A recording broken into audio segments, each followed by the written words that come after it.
All right, again, I mentioned this before the break. This is our file in its entirety right now. So at the top, we created our 4 variables. And then for each of these 3 variables, we're making 3 checks.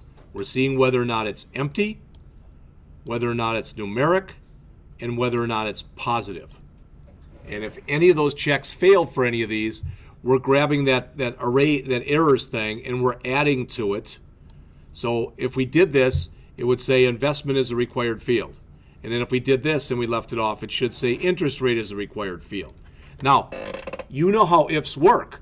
So if it is empty, it should be impossible for that to print, and that to print, and that to print. You all know that already. All right? So we're down here. We've checked everything for the investment. We've checked everything for the interest rate. And we've checked everything for the year. All right? Again, I'm going to hit enter a few times just so I can open up some white space here. All right. So now we're actually going to do the calculation. So calculate the future value.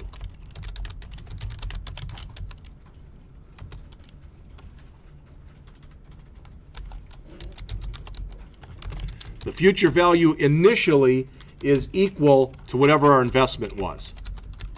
Because if I say that I'm going to invest X number of dollars and I start with that, that is my initial investment. All right? So this, by setting this equal right here, once we've done that, if you look at the other file and we go back up to the top of it, here's the formula. Future value equals present value times, in parens, 1 plus, in parens, the interest rate times the time, paren. So what we just did right there is this present value, we set that equal to whatever our initial investment was. That's what we did. All right. So now we have to figure it out because now it's going to change over time.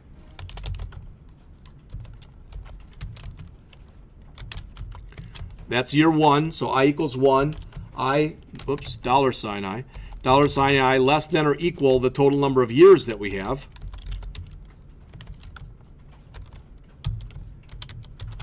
One thing you just got to get used to, even if it looks screwy, you have to have a dollar sign in front of every variable name. Chances are, at some time or other, you'll forget it. And you'll look at it and you'll say, this code looks perfect. Why isn't anything happening? Because that's one of those things that's so easy to look at and just not see.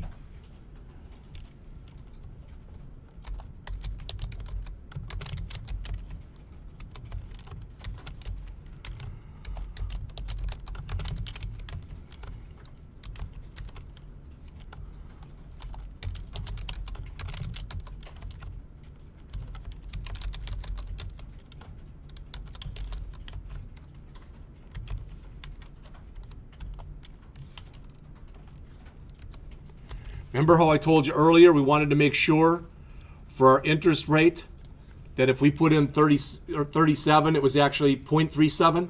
That's what that last calculation there is for.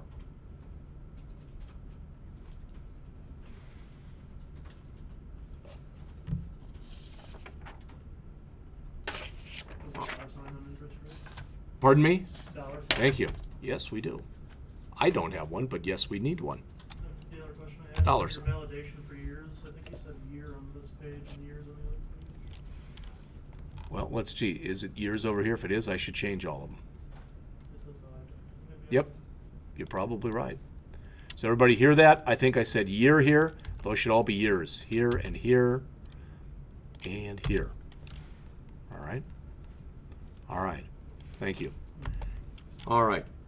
Now what we're going to do is we're going to apply some formatting. Why? Because, you know, this could come out with 3, 4, 5 decimal places, which would look ugly on our final page. So we're going to pretty it up, so to speak.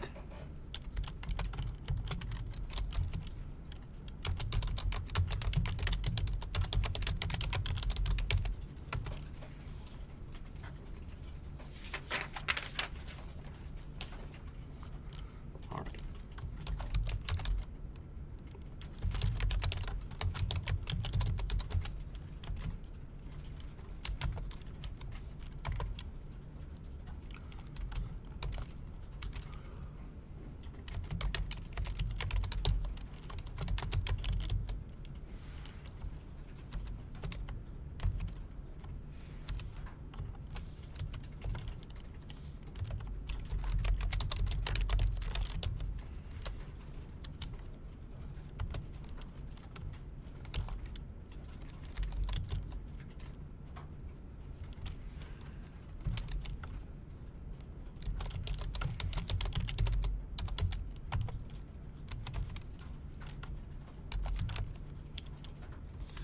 as always, if you see that I'm typing something in and you say, like Eric just did, if you say there's an error there, please let me know.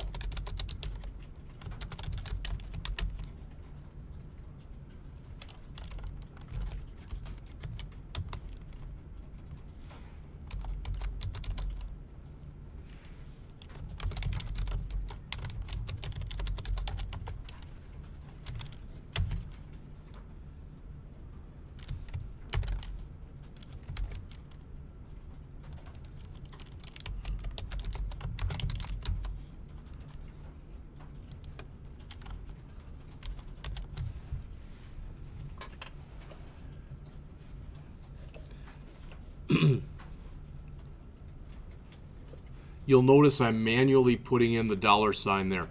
There is a currency formatting. Some reason, sometimes it doesn't work. So I've just gone back to just using number format with 2 decimals and manually adding the $ myself. All right. Now, everything that's left for us to do, we'll still put some code in there, but basically everything that's left is to display this on that page. But we want to display this and this and this and our calculated future value. We could have displayed it on the same page if we wanted to. We could have had move this down a little and had something empty here that didn't even show future value. We could have hidden it with CSS, and then once we did it, we could have put everything on one page. You've got to watch that because it's real easy in this language to get page bloat, where I'll just put this on this page. I'll just put this on this page. And pretty soon you've got a page that's got, it's hundreds of lines long. All right, and it gets really hard to start debugging it. And it's even worse if somebody else has already done it, you're maintaining it, and they put no documentation in. And again, Mike will tell you, don't think it doesn't happen. It happens it actually happens more often than it doesn't happen. Yeah. That's what's really sad. I've seen some ugly, been hired to fix some ugly. Yeah, well, yeah, you can look at it that way too, that it can be a way for you to make some money. Oh, I don't know, well, last time I did that, I'm not sure whether all the variable names were 2 letters, 2 numbers, the database tables were named T0, T1, T2, the field. 54, line 54. Thank you. Yeah? But I did it. Hey, the site went 12 times faster, and then she sold the business.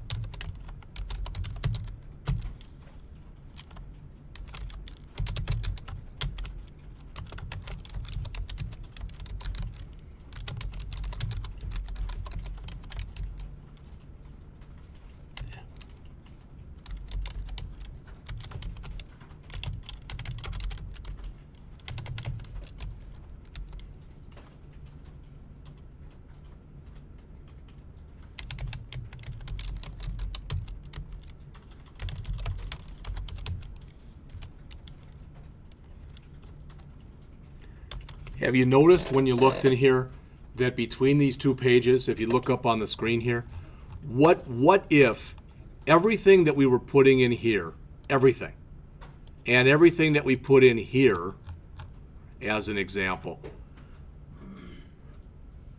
what if all that was exactly identical? I don't know about you, but it's stupid to have it in there more than once. That's what include files are for. You take the code you want. It can be PHP, but it doesn't have to be. It can be straight HTML. And you put it in a file, and normally, like if it's PHP file, normally you, instead of calling it .php, you call it .inc.php, which means include PHP file. And you put it in that includes folder. That you're going to see that very quickly here, because as we start to build a site that has the same header and the same footer on each page, we're going to make a header.inc.php and a footer.inc.php, and we're going to include it in all of our files. All right, you say, well, what if we've got something? Well, you can make it even more powerful than that, because what if we want this to change on every page? We can do that too. We can still use include files and do that. How? By shelling out the PHP in there to do it. And you'll see that, okay, in just a little bit as we start to go into it. All right.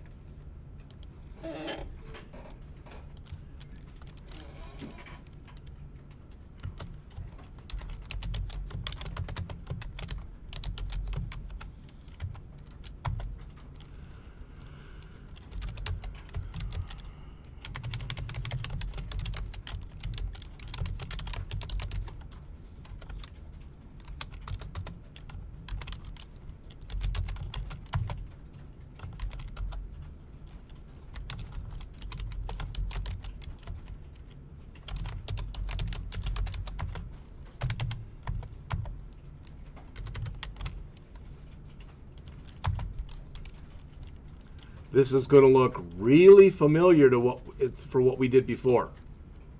All right.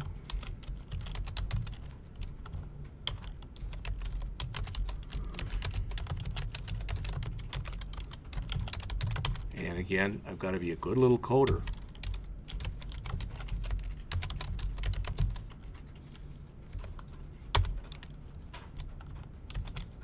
You typically stick these things in span tags, so that's why I'm putting the span stuff here right now.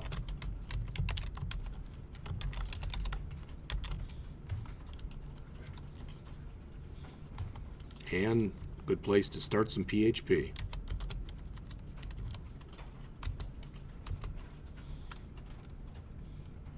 And right before this, that's a good place to end some PHP.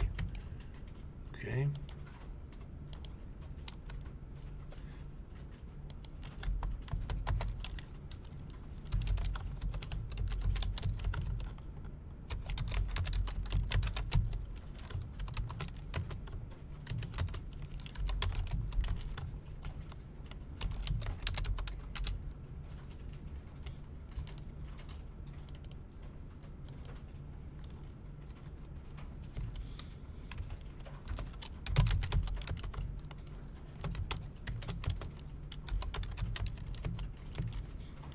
All right. I'm going to stop for just a second. Now I am going to come over to here. All right. I'm going to put in everything. I'm just going to put something in there. So $1,000, interest rate of 5%, number of years, 25. All right. So I'm getting something. Looks like I've got a tag there that's by itself. But you see it's starting. Can you see that? All right. So I can do that, and really you should be doing that as you're putting this stuff in there. You should, at least on occasion, be checking it out to make sure that it looks okay. I'd rather go and fix things as I'm doing them, but some people don't like to do that for whatever reason. With some people, what they like to do is they like to put everything in there, and then when they get done, do it. And this stuff, just if you look up on the screen here, see where my mouse is? You don't need any spaces there. Remember before when I showed you this? Like right here? That? If I wanted to, I could type that like this.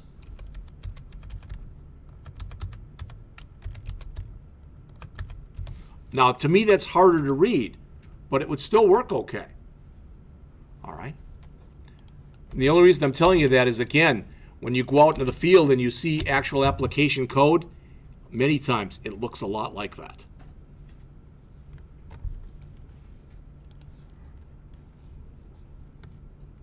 So again, since I want to do almost the same thing here, but I want to do it 3 times, all right, I'm going to copy this.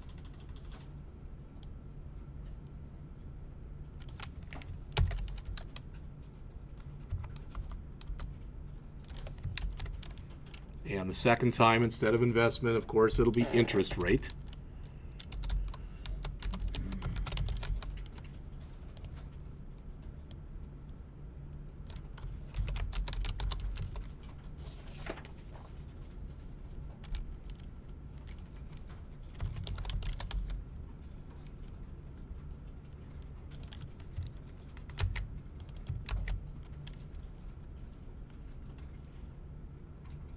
I don't think we did any formatting on this. Or maybe we did up here. No, yearly rate. Yep, that is. It's yearly rate formatted.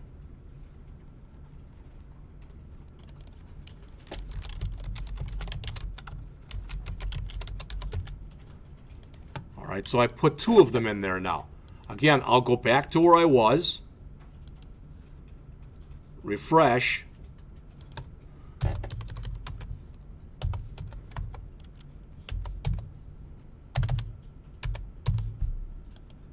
and now I've got 2 things in there. All right.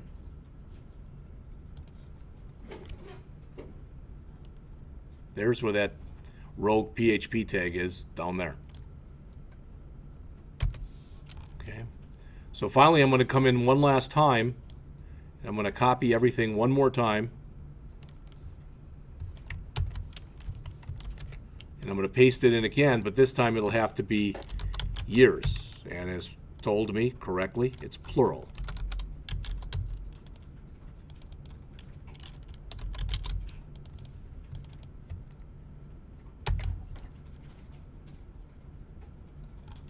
So that was yearly rate formatted and future value formatted. Years, I don't think there's any, we didn't do any formatting. So years.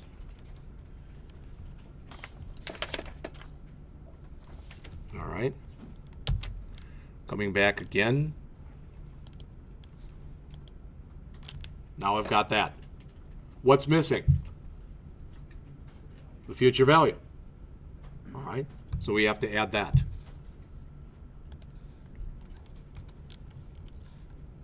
So again, I'm just going to grab everything as I've been doing, paste it in. I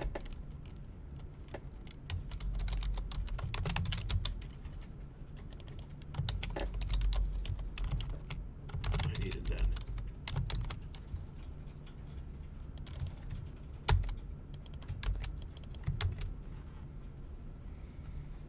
All right, and that should be everything. So let's go give it one last look. Well, that looks like the formatting is pretty screwed up, but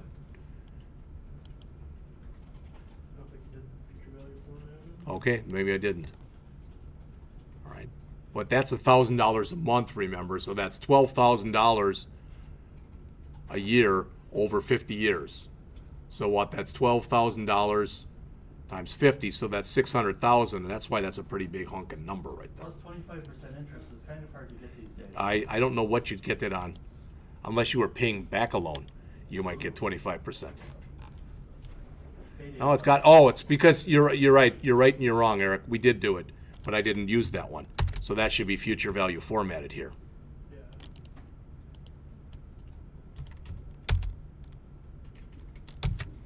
All right. Yeah, I don't think you're going to make $70,064,923. But if we come back again, we say 1,000. Remember, this is a monthly type of thing. So let's say you're putting 100 a month away, and let's say that your interest rate is 2.5%, and you're doing it for 50 years. All right. Maybe that is annual. I don't remember. I have to go back and look. That looks too low. Yeah, that is way too low. Yeah.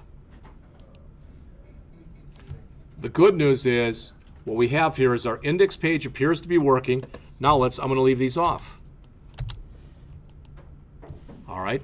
Well, there's a problem here. Number format, lines 68, 58, and line 60. Expects parameter 1 to be double string given.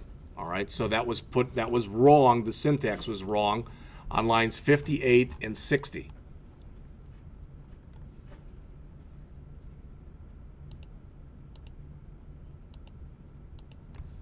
It's an interesting error. Expects parameter 1 to be a double string given. That is not a double, and that is not a double.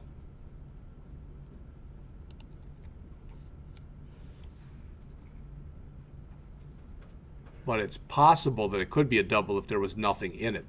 And when we did it, there was nothing in it. All right. I'll have to go back and look at the original one that I wrote, but I don't remember there being an error like that in there. I'm trying to figure out why this isn't printing, but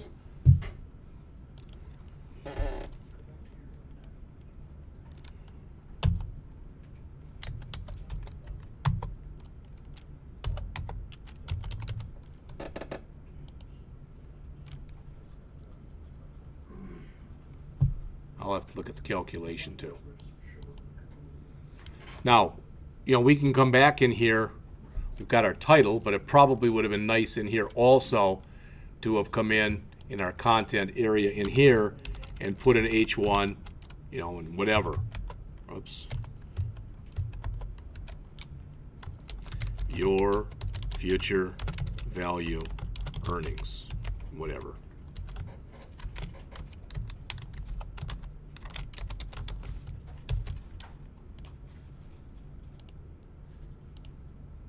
Okay. What I'm going to do is not this one, but the original one that I have that I know has no errors in it. All right. Which I think I might have here under future value old. I don't know.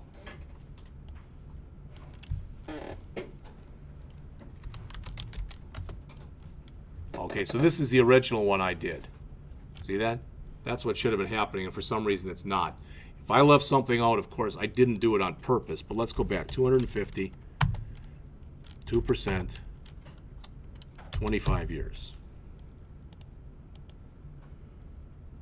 Okay, it still looks low.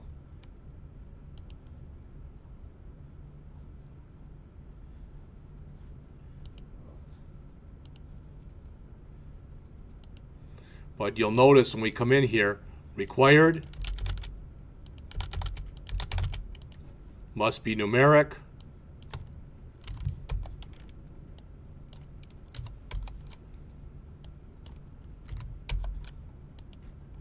Must be greater than 0. Those checks all work. At a minimum, you should be going back and doing that. All right. So I'm going to take this entire folder that I have that has the one that I worked on. All right, and I'm going to put it out there under today's date. And I'll just call it completed or something, completed future value. I'll have to look at it. Like I said, some of the numbers just look a little hinky to me. So maybe the formula is wrong. I'm not that concerned about the formula. I'm more concerned that you understand what's going on when we're going from one page to the other and how we did the validation. Hopefully that made some sense to you. So I'll grab this. So this was in here.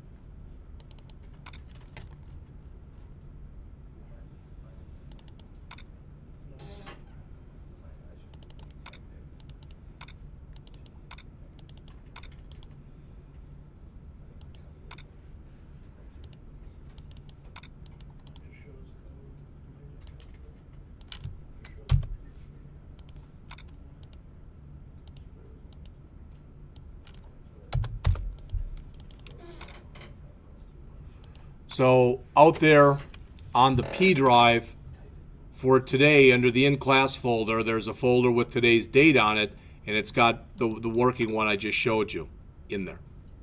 All right.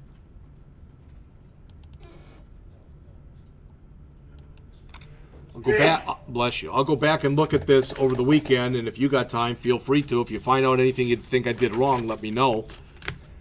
And then when we come in here on Tuesday of next week, all right, on Tuesday of next week, we went through in the book so far in here has been really chapter 1, which was getting started with PHP. I want to go over chapter 2 on Tuesday, and I'm probably going to give you your first assignment, okay? And it's going to be something along the lines of this that we just did. All right, it won't be this, but it'll be something like that. But again, I'm going to try to give you some latitude when you're working on it so you can kind of do it the way you want to do it, as opposed to me shoving something down your throat that says you got to do it this way. I don't think that that's right. So, questions on anything we just went over? Anybody want me to put any of that code back up there? You saved it up there on the drive? Yeah, I just saved it out there. And it should be the one I did, I called it old, but I renamed it when I stuck it out there. So hopefully at least it's all working.